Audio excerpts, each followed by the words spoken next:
Conastantu. Hello there, Ben from Bite Size Irish here, and today we're going to look at how to say I'm a German in Irish.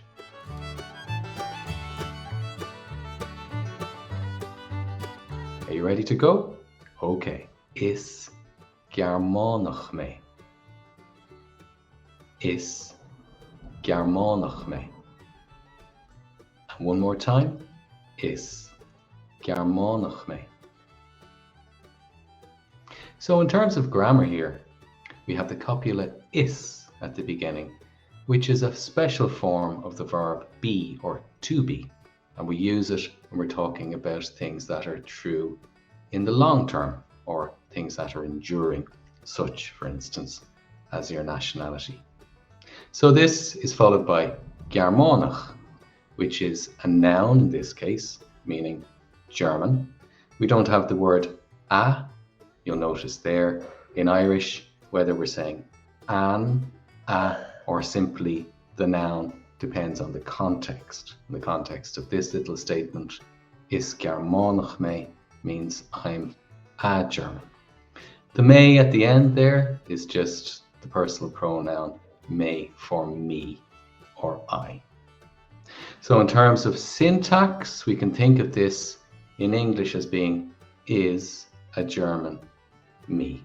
Is Gearmánach me. So now we're going to be joined by Ella and we'll see how I ask if she is a German.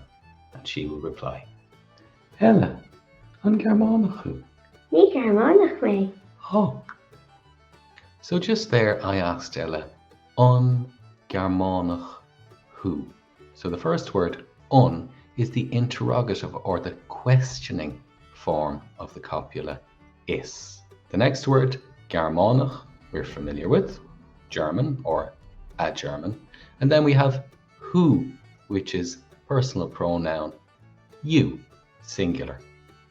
Now in combination with the copula, who or to can present as who, as I said it, spelled T-H-U fada, or to, T-U fada.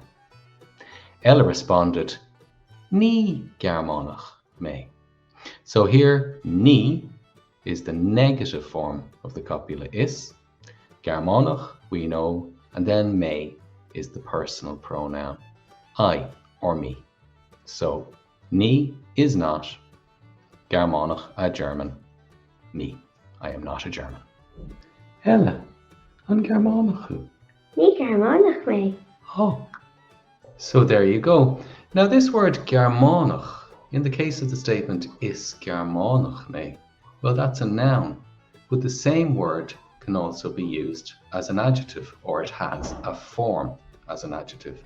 And we can use this to talk about anything from a given country. So in terms of Gearmánach, we can use it to talk about gaeilge Gearmánach, which would be German music, bia Gearmánach, which would be German food, or litríocht Gearmánach, which would be German literature. In the case of litríocht, well, that's a feminine noun.